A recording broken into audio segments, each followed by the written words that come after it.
Bonjour à tous. Ce drame samedi en fin d'après-midi sur la base de Doucier dans le Haut-Jura. Un septuagénaire vivant en Suisse s'est écrasé avec son ULM en tentant d'atterrir sur la piste. Un important dispositif de secours a rapidement été mis en place pour lui porter secours. Le pilote seul à bord est décédé malgré les tentatives de réanimation. Une enquête de gendarmerie est ouverte pour comprendre comment s'est déroulé l'accident. Un appel à la générosité lancé par un éleveur du Doubs basé à Étalan, non loin de Besançon. Il s'est fait voler 5 de ses chevaux comtois en pleine nuit en mai dernier. Depuis, une partie des équidés ont été retrouvés, mais ils sont en Roumanie. L'éleveur doit donc financer leur retour s'ils souhaitent les récupérer. La note du transport retour pourrait avoisiner les 5 000 € selon l'éleveur.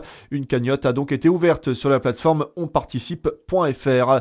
La Saône-et-Loire a sa nouvelle Miss. Lou Cor, 22 ans, habitante de Montceau-les-Mines, a été élue hier soir. La cérémonie a eu lieu chez elle à l'Embarcadère. J'ai vraiment très hâte de venir à la rencontre de toute la Saône-et-Loire, s'est-elle réjouie dans une interview accordée à nos confrères du journal de Saône-et-Loire.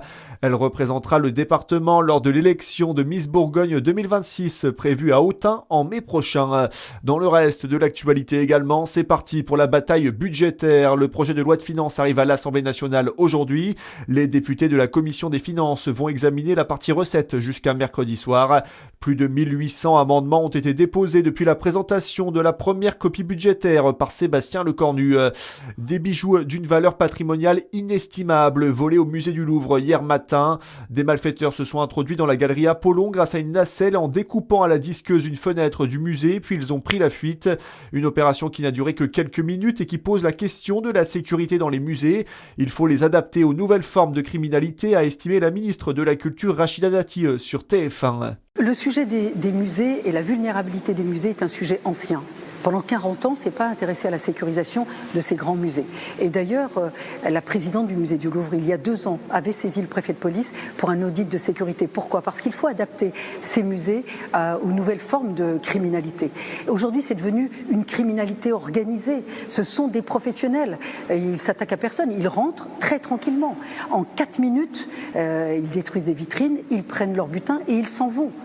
Sans aucune violence. C'est très professionnel. Une enquête a été ouverte, tout est mis en œuvre pour retrouver les malfaiteurs le plus rapidement possible, assure le ministère de l'Intérieur. Enfin le sport et la JDA Dijon tout proche de l'exploit. Les basketteurs bourguignons se sont inclinés hier soir 97-92 contre Paris Basket en championnat. Les Dijonais ont bataillé avant de prendre l'avantage dans le second quart-temps. Toutefois, ils ont perdu pied au retour de la mi-temps.